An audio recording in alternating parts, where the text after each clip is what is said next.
I would like to welcome you yet once again to another episode of Sin TV. I am your host, Balajan Quita. Sin TV stands for Smart Intelligent News. Today's interview is one that has been long overdue. And I'm talking about X Factor Season 3 contestant CiennaJade. But there's more to her than just her appearance on X Factor. From talking to her, she is a lovely, unique, alternative R&B singer who aspires to be more than just her breathtaking looks. I mean, I love talking to her. She's very down to earth. She is not a diva in any shape or form, but the only thing that she's really diva about is her singing, and her singing is out of this world. Let's find out a little bit more about her. Here is my interview with the one and the only CiennaJade. Thank you so much, Sienna, for being on the show today. I really appreciate it. No problem. So let's start out with your humble beginnings. You grew up in Reston, Virginia, and Reston. Reston? Is it Reston? Okay. I'm about to make my I'm mad. I know, right? Your hometown get all mad at me. People are mad at me regardless. So, so how was that like for you growing up?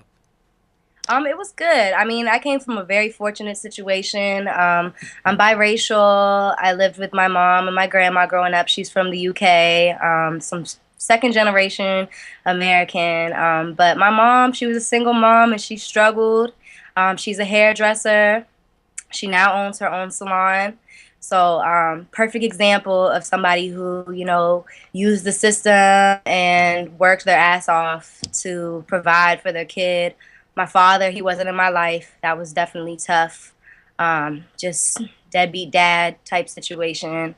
But I definitely had a great upbringing. I was always fortunate enough to take dance classes, performing arts classes, from singing to acting to dancing.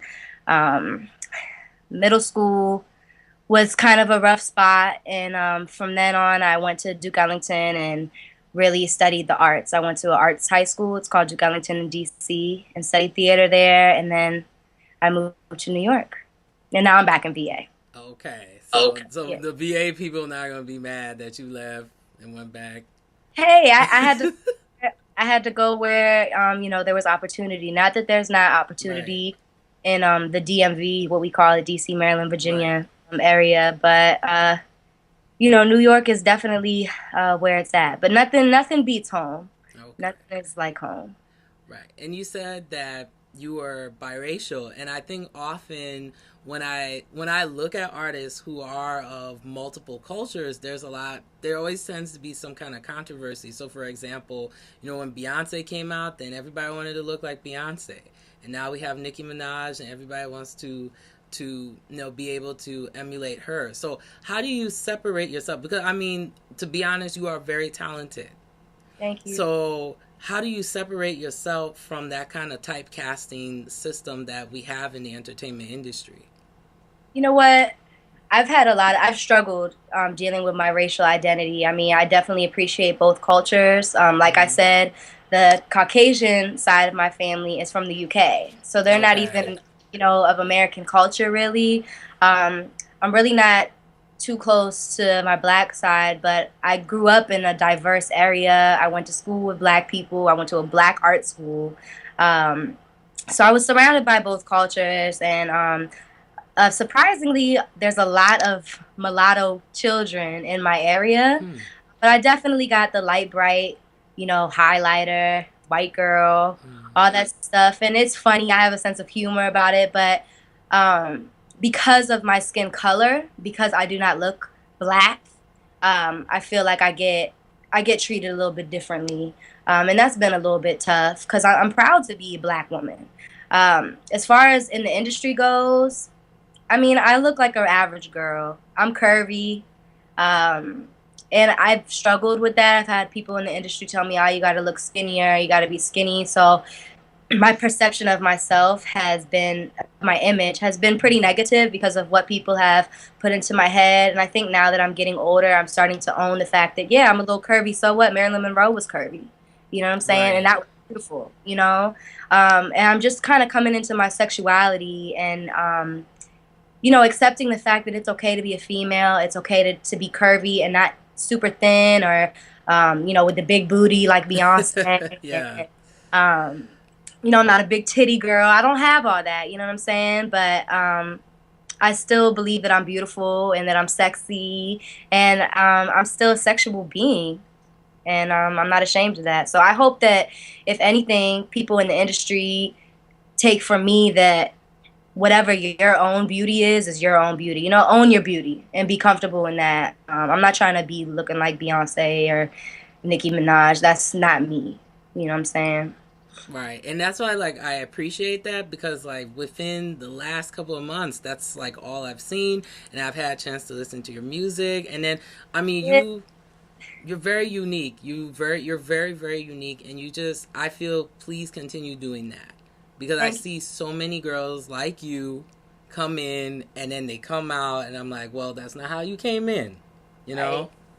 I'm gonna try. I mean, I would be lying if I said that, I didn't want to drop a couple pounds. I would be lying. Mhm. Every girl has their thing that when they look in the mirror that they don't like about themselves. Right. Um, I think it's just about, not being kind to yourself. You know what I'm saying? Not being mean to yourself and, you know, doing things for you and not for other people. You know what I mean? Right. If you're trying to lose weight for you. Don't try to be size zero because Beyonce is a size zero. Because at the end of the day, the industry isn't real. What you see on TV is not real, and I've learned that this year. Um, it's all lies, and unfortunately, society, it's like brainwash. You watch a Right. commercial, and because the commercial is telling you you should buy that product, you buy the product because you think that you need it, you believe it. You know what I mean? Right. Um, I'm starting not to believe the lies. I really am, especially with all the indie artists that are coming out. You got Lord Day, you got Jean Echo. I hope I said her name right. Santi Gold. I mean, they don't look like Beyonce, and I love them. You know what I'm saying? I love that music. So Right. I could totally see you and Janae Aiko working together because I feel that's, like you guys, you thank you you. you guys have that same vibe. Like when, and especially the thing I find very unique about you too is you have what's called the Too Much Tuesdays, and I think Mhm. that's unique that you have a new song coming out, new music every Tuesday. How did that come about? Because I've never heard of an artist doing that. You know what? There are artists that do that. When I was in New York, there was a team of artists that I worked with, freelancers, what they call themselves. Just a group of different hip hop artists. We have a lady who's into videography and promotion who helped me get a lot of shows, people that are into business. All of us just do our own thing, but as a team, collectively, we're all strong and, we're going to prosper as a team. And some of the guys were doing that. Luciv, he's an artist. Marley, Eris, Dublin. There are artists out of Harlem and Bronx, New York that were putting out tracks. So I learned from them. I learned from other artists. You have to have humility and see what other people are doing and say, okay, I need to do that. And so my EP that's coming out, it's called Too Much. And so I decided, you know what? They have something called Freelance Fridays. So I was like, let me do Too Much Tuesdays. And every week just have a new song because what I learned this year more than anything is that consistency is what is important. It's really about being consistent. So every week, I'm just going to continue to drop a new record. I'm willing to work with anybody, indie, non-indie. I just really want exposure right now. You know what I mean? And I've had a lot of people kind of direct me and tell me what I should do. And when you meet managers and things like that, they try to sculpt you and tell you, oh, you shouldn't do this, you should do that instead.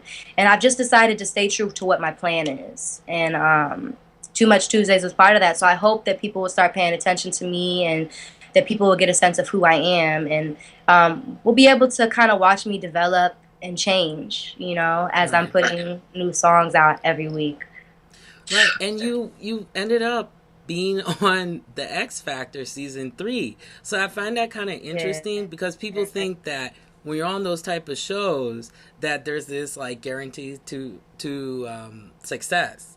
And that's not the case. You still have to work. You're whether you're an indie artist or you're a commercial artist. Yeah.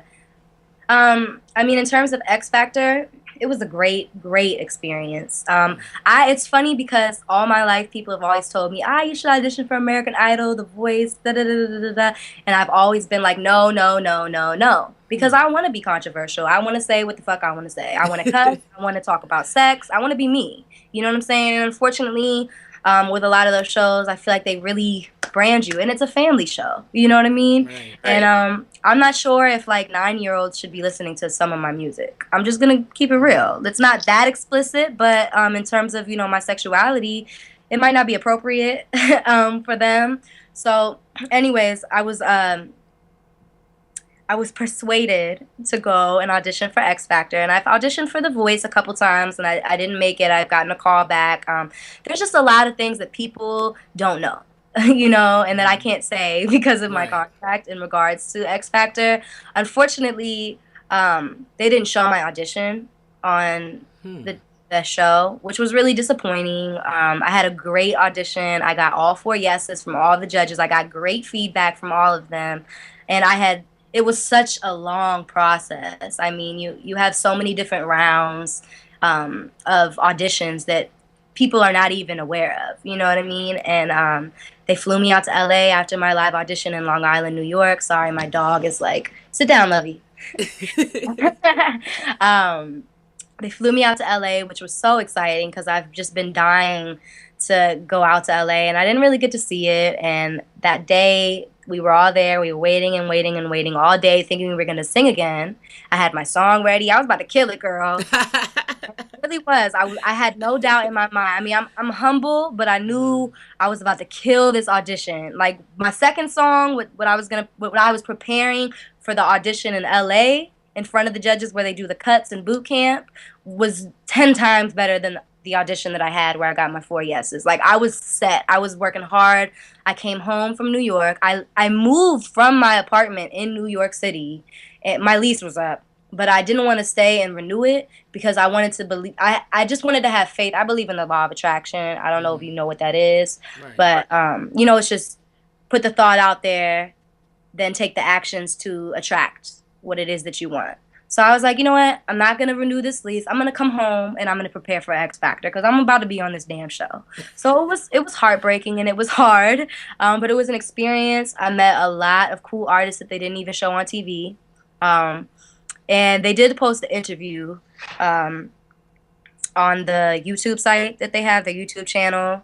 But I was definitely disappointed that they didn't show my audition. And the worst part of it is that they showed I'm Going Down, right? That's the song I Yep. sing, I'm Going Down by Mary, right? They must have showed 4 people back to back singing that song. Now I'm like, damn, why did I choose that song? But they showed 4 people, and no lie, hand to God, I sang it better than all of them. And Yeah. so I'm not saying that to be cocky. Because Right. Right.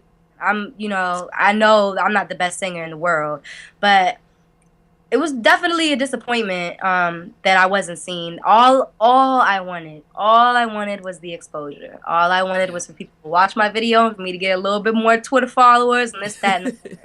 You know what I'm saying? But that wasn't the Mhm. case, and everything happens for a reason. And now I'm starting to see why it maybe wasn't meant to be.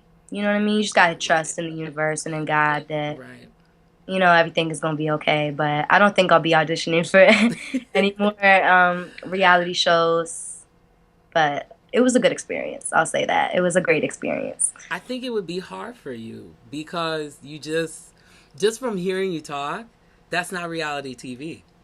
No, no, no, no, no, no, See, no. it's not. So it would be even myself. I've tried for reality TV, and it's if you're very outspoken and you know how to articulate and you know what you want, that doesn't make good TV.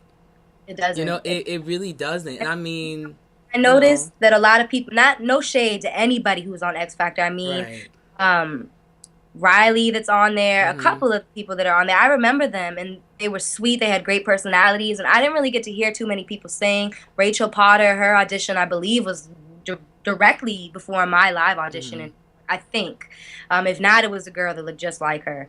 But anyways, yeah, it's just, reality TV, it's a lie in a lot of Mm-hmm. ways. And I noticed watching the show that there was a lot of stories. And I'm not gonna talk about all of the bad things that might have happened to me. I could Mm-hmm. say this, that, and the third about not having a daddy around and you know, blah, blah, blah, blah, but I don't Mm-hmm. feel like that. I'm fortunate. I'm blessed. You know what I'm saying? And the only way to attract more blessings is by being grateful for what you have. So I wasn't trying to play into the sob story thing. And unfortunately, I think that that's part of the reason why I didn't get through.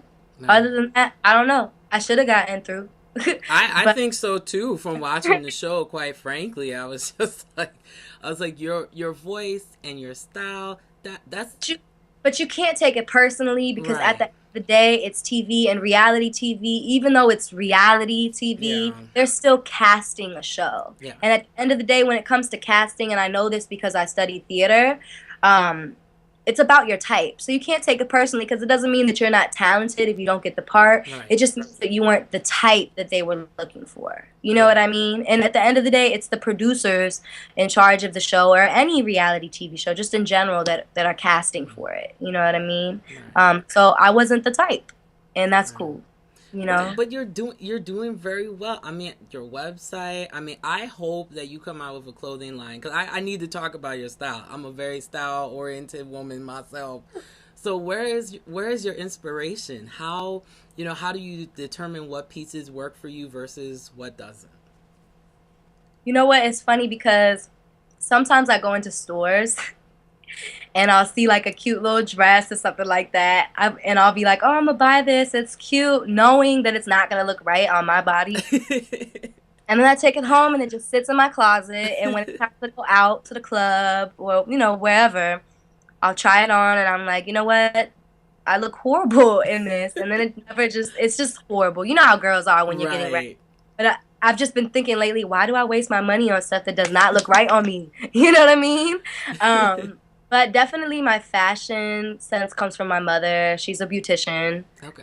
So I grew up around all that artisticness, and she always taught me do not match. Do not match. That was her thing growing up. And kids used to tease the shit out of me growing up. You don't understand. You never match, and you look bad. What is that? And red doesn't go with this, and da da da. I used to get it all the time. You know what I Mm-hmm. mean? All the time. I wasn't in middle school with the Air Forces and the jeans and the shirt that matched. Like that just wasn't me.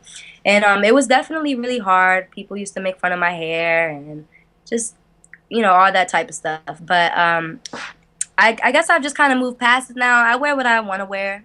Sometimes I'm a little more edgy and gothic. Other times I dress a little bit more. I don't know. I don't even know what to call it. I guess my inspiration would, for now, anyways, would be more so like bohemian, glamorous Yeah, mix. that's exactly what I was gonna say. Like boho glam. Yeah, but with an urban Yep. edge. Um, Marilyn Monroe has been a huge, and it's funny because I really don't know too much about Marilyn Monroe, Mm-hmm. but in terms of her image and her sexuality, and definitely like pictures of her, even my album cover, and it's the same picture that's used for the Too Much Tuesdays. Excuse me. That picture right there was a Marilyn Monroe picture that I saw online. It was like her half face. Yeah. And I stole that. I was like, I'm gonna do that. That looks really cool. I'm gonna use that idea. So she's definitely been a big inspiration for me to be subtle but Mm-hmm. sexy, not raunchy. Right. And it's kind of it's a hard thing to do. But what advice would you give to especially the women in this industry? Because I know so many girls who they want to be in your position and they don't understand that it takes work. I mean, you can have the talent, and that's the natural talent that you have, and you have a very unique voice, but you work hard. I see you tweeting all the time, and you're making videos, and you're. I actually don't tweet enough. You know, Hmm. I think it's. I really think that it's learning through all my training, through going to arts high school and to a conservatory in New York. You become your worst critic, you know, because you're so used to being criticized. You have to learn how to be honest with yourself and how to criticize yourself. And I mean, in terms of like talent, recording, it's a given. I mean, you get to hear yourself back. What better way to learn, you know? And I'm a perfectionist in the studio. I'll sing songs over and over again. And the stuff that you're hearing for Too Much Tuesdays, is nothing compared to the quality of my EP that's coming out. And it's only Too Much Tuesdays is only going to progress and get better and better as I make connections and I'm able to afford and work with producers who, um, you know, I don't want to say are better, but that have worked at this for a long time and have really honed in on their craft. I would just say to anybody who's trying to be an artist to study, believe in yourself because you can't do it unless you believe in yourself. I mean, I've wanted to do this since I could speak. I've always wanted to be a pop star, and it's been frustrating and hurtful, the rejection. And I used to throw fits when I was little because I didn't understand why my mom didn't have me on the Disney Channel and Nickelodeon. I mean, I really was that kid. Um, but it's all about really working hard and consistency. Again, that's what I've learned is key this year. I know my fan base would have been so much bigger, and it still has I have a lot further to go. I have a whole lot further to go. But I wasn't working. I didn't know that I needed to be doing shows and all that in high school. I didn't know that I needed to be tweeting and Facebooking and this, that, and the third all the time. I didn't know that I needed to have songs out. I didn't know that I should be collaborating with different producers and artists. I didn't know that. I just was ignorant to it. And I think it's just talking to different people. When I came home, after the whole X Factor thing, I had to reevaluate and pick up where I left with my project. And I met with different people that I knew, somebody at Slacker Radio I met with, and just different people that had ends in the music industry. And I don't know anybody super up there or anything, but just I was open to getting their opinions. What should I be doing? What do you think I need to be doing? And I just came up with a timeline for myself. And it's been frustrating and difficult, but it's rewarding when you have something set in place and then you see it happen. You know what I mean? Definitely. That's the same thing, that I had to do too. You have to go back to the drawing board and you have to figure out what works for you and Yeah. not what works for other people. Because I think those are the two different type of directions Yeah. that you can go with. You either go with what people are telling you or you say, hey, this is who Right. I am. This is who I am as an artist. You have to be able to be open enough to listen to Mm-hmm. what people say because sometimes other people are right. Mm-hmm. But at the same time, you kind of have to digest it and say, well, what do I think? What instinctively should I do? Do I think I should do? And that's pretty much what I've done. And I'm still learning and still figuring out what things I need to be done. And unfortunately, because I'm an indie artist, I don't have an investor. I don't come from a bunch of money. I mean, I'm very fortunate, but my mom is a hairdresser. She's not, you know, I don't know, Beyonce but I haven't had a lot of money to invest into my projects and into my music, but you have to invest into it. Um, so that has been the most frustrating part because if I had the money, people would be seeing me more and I'd be working with different producers and different artists and would have more videos out. But if people knew how much shit costs, how much it costs for mixing, Oh, yeah. how much it costs for videos, how much it costs for editing the video, how much it costs for websites, how much, I could just go on and on. Your Yep. business cards, having to replenish your business cards. Um, all that stuff costs money. And unfortunately, it's a huge setback. So my hope is that I can continue to put out music and just be me and show people my potential, even though it might not be the best quality or the best production or the best mixing, Right. but that people will see the potential and that somebody who has money or who knows somebody who Right. has money will believe in my brand and what I'm trying to do and will help me kind of mold what's already there and can take me to the next level. Right. That's And my. right. And how can people get in touch with you, or do you have any upcoming shows? Because, I mean, for me, for sure, I am going to promote the hell out of your stuff because I do love what you do, and we're all in the same struggle here. I mean, I do this independently too, and people don't realize it You costs know. money. Yeah. Yes. I mean, I'm very interactive with anybody who reaches out to me. You can find me at Twitter at CiennaJade. I hate to say Google me, bitch, but Google me. And that's how you'll find me. All my links pop up. Sienna Jade Music, that's my official website. That has everything on it from upcoming shows to all my social networking sites that I'm on. I've made an effort to join as many networking sites as possible, just so that people can kind of find me because you never know Right. where people are going to find you. But definitely Twitter, Facebook, Instagram. Am I missing one? Those are like the ones I'm on the most. Okay. And if anybody talks to me on there, I talk back. I'm not that big. I'm sure, I'm sure once I get too busy, it's gonna, I can't respond. But at this point in time, I respond to anybody who reaches out to me. And in terms of other artists trying to work with me, I'm absolutely open to it. I don't charge anybody for it. Again, I just want exposure right now. That's all I want is opportunity.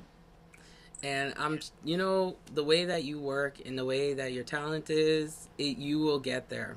You will Thank definitely get there. And I appreciate you even coming on my show. I mean, I'm not a big name either, but I appreciate. I'm not Oprah. I wish I was, you. but You might get next Oprah girl. You don't know. you never know. You don't know. That's what I'm saying. You can't stick your nose up to anybody. You Yeah. gotta just support anybody who's in the same field as you, Yep. a similar field, artistic field, because you just never know. You never know. You never You know. never And know. I definitely will be supporting you and keep going. I mean, you definitely will get there, and I could be like, I interviewed her first. Yep. And Definitely. my single, Rocket Power, is what it's called. It's Mm. the second single on my EP. I had a single out, Maybe It's Just Me, which you probably have seen. Yep. Yeah, I had that out, and that's also on the EP. And then again, the whole X Factor thing kind of interrupted my process with my project. So the second single, Rocket Power, is coming out on Tuesday, which is my birthday. I'll be Okay. Happy birthday. so I'm mad excited about that. I really, really, really, really hope that people will just press play. I guarantee they're gonna like it. It's very different from anything I've ever done, and I've kind of come to terms with the fact that I'm an alternative R&B artist, and I'm singing R&B over a dubstep track. So Mm. flex with it and download it because it's gonna be out on my birthday. So I'm gonna take it Okay. personally if people don't download it and press play on my birthday. Okay. Well, I'm definitely going to be downloading it. I'm going to download all your other songs. My other show is debuting on Tuesdays, so I'm going Okay, to definitely play your songs and let people know about what you do. So thank you so much, Sienna, for being on today. I really appreciate it. no problem. Thank you for having me. I appreciate it so much. Oh yeah, and I definitely am gonna have you on again once you're out. Once your EP comes out, we gotta talk. I want to hear what people think about it, and I want to hear everything. And if someone says something bad, I'm gonna step in and be like, "Nope, I know her. She's good at what she does. She is amazing. I They don't know like what you're this talking song. They're about." gonna like at least one song on the EP because it's Hmm. so diverse in the sounds. So you got a little bit of Definitely everything. got a little bit of everything. Thank you so much, Sienna. You take care of yourself. You too. All I right. would would like to thank once again Sienna Jade for being on today's show. You can follow her on Twitter at Sienna Jade, and her website is CiennaJadeMusic.com. So please follow her. Please listen to her music. She is truly talented, and I can definitely see her reaching up to Beyonce status. But I really appreciate you guys so much for having the patience. I know it's been over 3 months since I released an episode, but I have been crazy busy with trying to get more guests on this program. If you would like to be a guest on this program, whether you are a musician or any type of entertainer, or you're someone that has a unique opinion on something, you can actually email me at sintvnow@gmail.com. Also follow Sin TV Now on Twitter. I appreciate it, guys. And once again, I am your host, Belasian Quita. And remember to get smart and stay informed.